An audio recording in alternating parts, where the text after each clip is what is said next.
All right, we will continue the transmission in the following way. Allow us to briefly recap.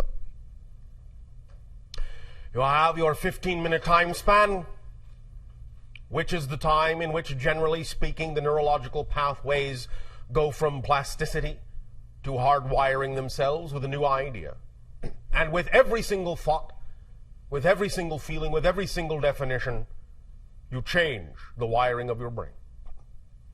And now, with the understanding and the introduction of this specific structure of belief, embedded through the holotopic experience into the center of your receiver antenna brain, you now can have the opportunity to always allow there to be a doorway to the light, even in the darkest of hours, even in the most negative of beliefs. There will always be that tug and that pull to remind you that there is always a light at the end of that tunnel, and to urge you to walk toward it. And to know that every moment is a new reality, a new you, utterly and totally defined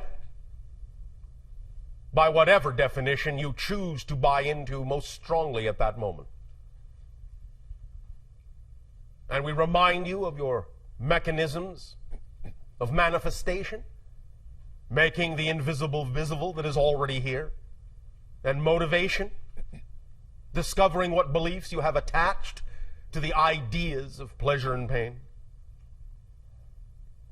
That these things are not things you have to learn, just things you have to clarify and use as tools. With your permission slips, you are now more capable, because you are new people, more capable than those people that were here a moment ago, more different, more clearly aligned, more clearly defined, with the higher mind in concert with the physical mind, than the people that were here before. Those people are in another reality. It still exists, but they are not you, and you are not them. You are now who you define yourselves to be. Feel the difference in greater ways every day, and you will see and experience the immediateness of the shift from reality to reality by simply creating greater difference between them. Because there is already a total change with every change. And now, in keeping with the idea of the manifestation mechanism we described, by focusing and concentrating your intention as you did in the holotopic experience, bringing your passion, your vibration of highest resonance into it, we now transfer to the other side of letting go, opening up, surrendering, not thinking about it, changing the subject, going in a new direction, lightening up, not worrying about it at all, letting the higher mind take care of it for you, letting the higher mind involve itself with the how your passion will manifest, of the how the synchronicity will present itself to you.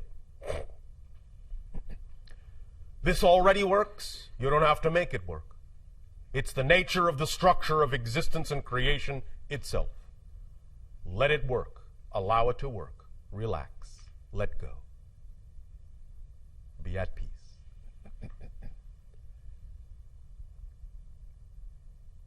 To begin changing the subject, lightening things up,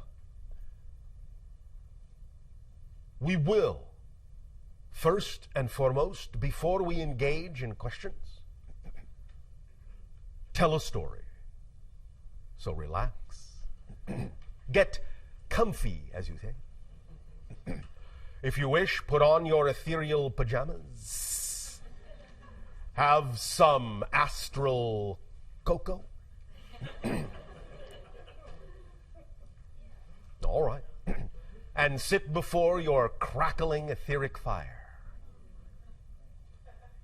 Relax. Once upon a time, on my world, when I was first training to become a contact specialist,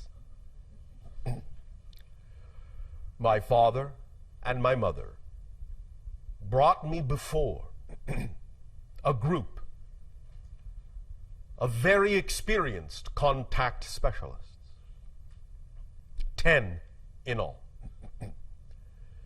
They related to me, each and every one in his or her turn, their stories of their first contacts with other civilizations and what they learned from the experience, what they gained, how they grew, how differently they perceived the idea of creation by having experienced another facet of creation through the auspices of a completely different civilization, and how that reflected upon us and how we could look at ourselves in different ways. Throughout the course of a day, they related their stories to me and also to my counterpart, who many of you know as Anima. And as together she and I sat and listened and absorbed and imagined and visualized the scenarios that they were painting in our minds, bit by bit we realized they were also not only just telling stories, but handing over their experience energetically, allowing us to literally live emotionally, vibrationally, mentally, through those experiences, allowing us literally to taste, hear, see, touch, feel every sensation that they had experienced in those first contacts with other civilizations, priming us for the new civilizations we would encounter, such as your own. So that by the time it came time to encounter you, we would have a wealth of experience and knowledge to draw upon, to aid and assist you, and also to allow our interaction with you to aid and assist us in seeing ourselves relative to all the other civilizations, all the other facets of the multidimensional crystal of all that is, and giving us a deeper appreciation of our connection, of our relationship as family within creation, as parts of the all that is, as parts of the one, as expressions and reflections of each other. And at the end of that day, after we had absorbed those experiences in that way, we were then allowed to be by ourselves momentarily, alone. They all left, bid us, as you say, farewell, went on their way. Anima and I were simply by ourselves in what you would call a very natural setting of trees, of grass. And as we allowed ourselves to simply remain there quietly, absorbing all that we had learned, we began to realize that the stories were not over. For as we sat there, in that resonance, in that vibration, suddenly we received stories from the rocks and the trees and the animals and the sky and the water and the air. And everything our world had to offer in its consciousness, in supporting us as the mother of us, we received from her that day. To let us know that as we ventured out among the stars, we would always carry a piece of our own home world in our hearts. We would never be disconnected from her. And that as we make contact with other worlds, other beautiful gems in space such as yours, not only is it our personage that we present to you, but the entirety of the consciousness of our world, not just the people, but the planet and everything upon it, and everything within it, and everything that it is. So that our worlds are also communing vibrationally as we speak to you as people our respective planets are also speaking to each other through the timeless void of space and time. This communication is taking place on many levels, all at once, all now, and that is what we learned that day. So be it. Kenneth. Yes. Would you like to share your questions now? Yes.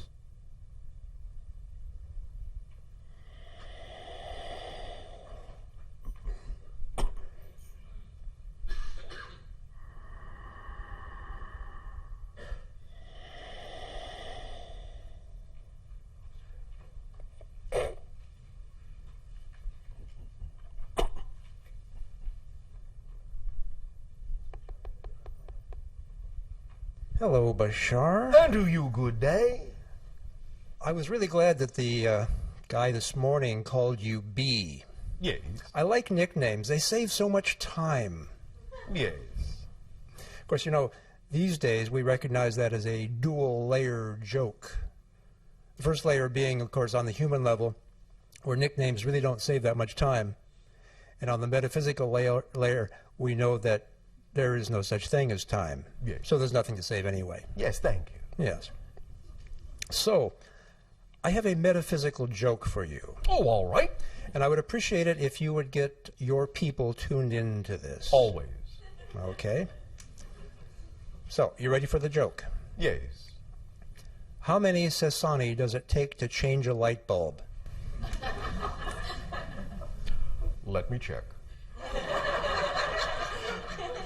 All right, we give up. How many? None.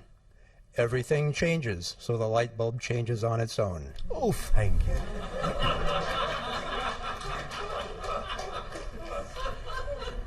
Thank you also for participating in lightening up the energy so that it is easier for individuals to let go and surrender. Thank you. I appreciate your acknowledging that. At a previous channeling session, I say previous in quotes since it's all happening now anyway. Thank you. You talked about the games that you guys play on your world. Yes. And so I have a question about games. You say that your people are on average about 5 of our feet tall. Yes. So does that mean your basketball hoops are proportionately lower?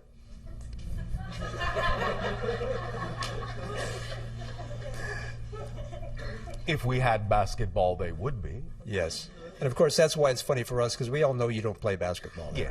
Yeah. Although, not entirely true.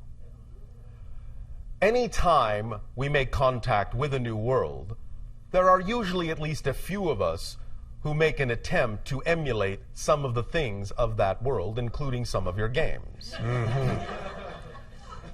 So there have actually been a few that have attempted what you call basketball, baseball, and so forth. Uh-huh. I'm getting the picture that the balls might be balls of energy rather than physical balls. Not always. Sometimes we really wish to, as you say, get down and dirty and play like the natives. So that we can gain a thorough appreciation of the physicality that you experience in your reality when playing the game. And do you appreciate it the way we do, or at least appreciate it in your sense? Yes. Yeah, good. You realize, Bashar, that going by the single name Bashar puts you kind of in a unique category that includes Cher and Madonna. Yes. Prince, yeah. Just thought I'd make. Thank you. Anyway, now to my question. I have been reading a series of books called the I Am Discourses, Yes. which are basically discourses given by Earth Ascended Masters, primarily Saint Germain. Yes. And they use the term I Am Presence. Yes. And the concept that they refer to, I believe, is the same as the concept that you refer to when you say higher self. My question is, are these two terms truly synonymous, or are they talking about a level or a span of frequency that's different from the span of frequency that you refer to when you say higher self? It is the combination frequency. When we talk about the idea of the partnership and the relationship in perfect balance between the physical mind and the higher mind together, that can be referred to more precisely vibrationally in the way they mean it as the I am presence. Okay. So there's kind of an overlap there. Yes. Yeah. Okay. The Ascended Masters are purported to have completely, I just about used the word conquered, but I really mean gained command over physical reality in all respects. They can materialize their bodies, as I understand it, dematerialize their bodies. And this would be a level of ability for humans that is quite extraordinary, that, as I understand it, is different from the level of reality or command over reality that you guys have. And I'm not trying to make a comparison for judgmental purposes, just so that we can see that as humans we can ascend to a level of truly complete command over our reality if that's what we choose. Yes, and many individuals in my own society have that command. Aha. Is there a particular reason why some do and some don't? Yes. It depends on the path they have chosen, what it is they are teaching, what it is they have to reflect, and also to some degree the idea of what many individuals choose to do with remaining in certain levels that make it more conducive for them to interact with other beings of similar level. Mm-hmm. So what is it that they are communicating by understanding and having this command of reality that someone who doesn't have that command is not communicating? First of all, they are, as a vanguard in a sense, communicating to the entire society and constantly reflecting to them openly the potential that exists in all, so that we never forget that by having examples around us all the time. Which is what our Ascended Masters do as well. Yes. Cool. Okay. Bashar? There's that temperature again. Yeah. That's the end of my questions. Bashar, get out of my way. I'm coming through. Shivai. Shivai to you. Thank you, K. You're welcome, B.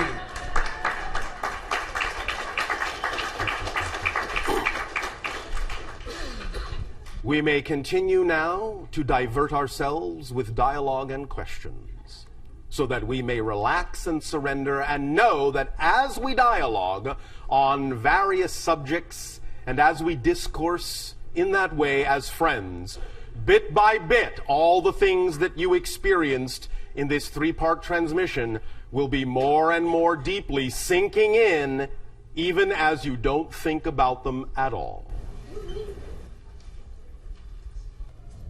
Hello, Bashar. And to you, good day. I just want to thank you so much. One moment. All right.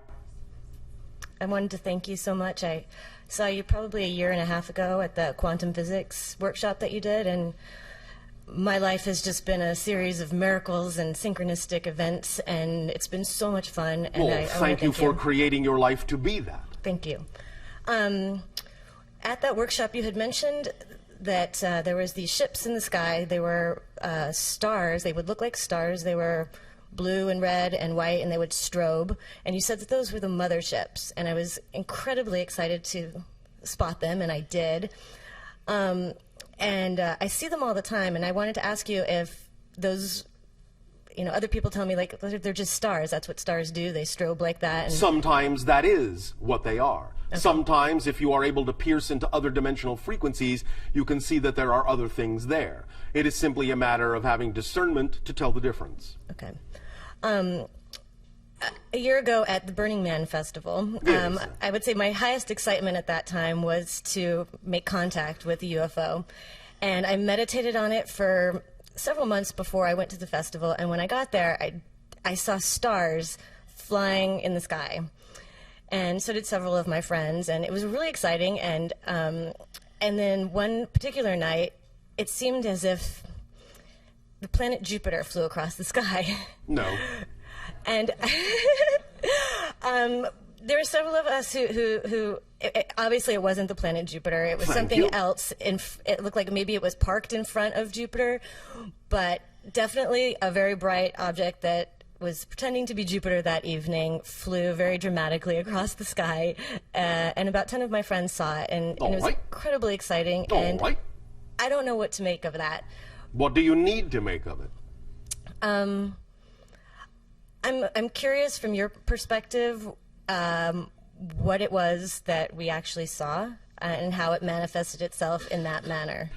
There will always be, in a sense, observations made and observations allowed to test the level of ability that you have as beings to pierce the veil into other dimensional frequencies and see things that otherwise you would not be capable of perceiving. So many of these are simply, in that sense, barometers to allow us to know, and others to know, what level of frequency you happen to be operating at in that particular scenario, so that we can, in that sense, gauge and understand what different scenarios allow you to do as permission slips to take yourself to different levels, and what, by taking yourself to those different levels, you are capable of perceiving. Okay. For we will know when you can see us, and we will know when you cannot. Interesting. And that will go into a large pool of understanding and knowledge about how ready your species and your planet is for further contact. Okay. All right?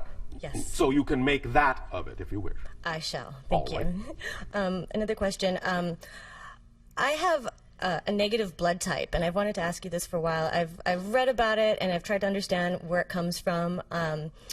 And I'm curious, from your perspective, what if I incarnated into this body at this time, space, reality, with this particular blood type for a particular reason? Of course. And I was You wondering, always make these choices. There are always aspects of what you choose to experience as an incarnation that play into the theme that you chose to explore. Again, the question is, what do you make of it? What does it turn your mind to? What does it focus you on? When you create symbols for yourself in your reality, it is usually reflective of some aspect of the theme that you are exploring in this life. For example, the channel's blood type is B positive.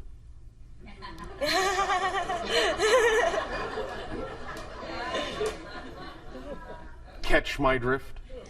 yes. Does that help? Yes, no, maybe. A little bit. All I was right. wondering if you could explain a little bit where it comes from, and As we have recently said, humanity is a mix of a variety of genetic types, the idea being that some of it is extraterrestrial in origin. So in that you have these mixed up genetics, some of the issues of blood type are connected to that, and some of them are also representative of the indigenous stock of the hominid that evolved naturally on the planet. But at this point in time, as you call time, at this point in your evolution, at this point in your day and age, it all simply functions right now as a symbol, in the sense of whatever it is that it turns your mind to most strongly is usually a reflective indication of a theme that you are exploring, and that's the way to utilize it, in our opinion, at this time. okay. All right? Yes. And I have one last question. It's a little odd question. Oh, but an it's something- odd question as opposed to an even question. Yes, well, exactly. it's question 3. I guess that makes it odd. All right. Okay. I've been studying a lot of mythology, Yeah. and the stories are really fascinating. I can see how they're all related across, the Bible and Egypt and Yes, whatever. yes, yes. And there's a story of Samson, Yeah. and the strength was in his hair. Yes. And it got me wondering if we hold our wisdom in our hair, and Not literally. not literally, and what it is, why is there a thought form that manifests as no hair in men, and no offense to our channel, obviously. I don't have any hair either. I told you it was a strange question. But I was curious, It's a why is that case-by-case basis, why men and it in our will also culture- depend upon when the symbol appears archetypally in your history in terms of what the symbols mean to that particular culture at that particular time. It isn't always across the board for every single era and every single epoch that the symbols mean the same things or are representative of the same things. In that context, the idea really was self-image. The strength was in how he saw himself. Hair being a representation to many people on your planet of their image. Do you understand? Yes. So, it was a lesson in the idea of regardless of what you are going through, it is the image you hold of yourself that will actually carry you through. And when the hair was cut, what that is a euphemism for is somebody, in a sense, offering him a reality where he chose to accept it as a diminishment of his self-image. But once he regained his self-image, once his hair grew back, he regained his strength. But it's an issue of self-image. You follow? I do. So, the idea now, in terms of not having hair, is the idea, in a sense, that image isn't so important anymore, that it is, in that sense, the idea of being, shall we say, naked to the world. Do you understand? I do. All right. Does that help? It does. Is there a reason why in our culture right now that there's the gender difference in men and women? Why? I mean, why does that manifest in that way? Well, you are still dealing, as many civilizations do, with various issues of polarity. And the idea will continue for quite a while in your civilization, even as it still to some degree continues in ours, even though we are becoming more homogeneous and becoming less physical. There is still the expression of the polarity to some degree, because there are still themes of polarity to explore on that level in your reality. Okay. And when you say polarity, you mean hair and no hair? I'm confused. I am speaking now of what you just said about the idea of male and female. Right. But I'm saying, why is it that men in our culture tend to, it's usually not a pleasant thing when this happens to men in our culture, and I'm wondering why it manifests that way as a gender difference. Vulnerability. The males require more vulnerability. You understand? I do. Thank you. Thank you. Thank you very much.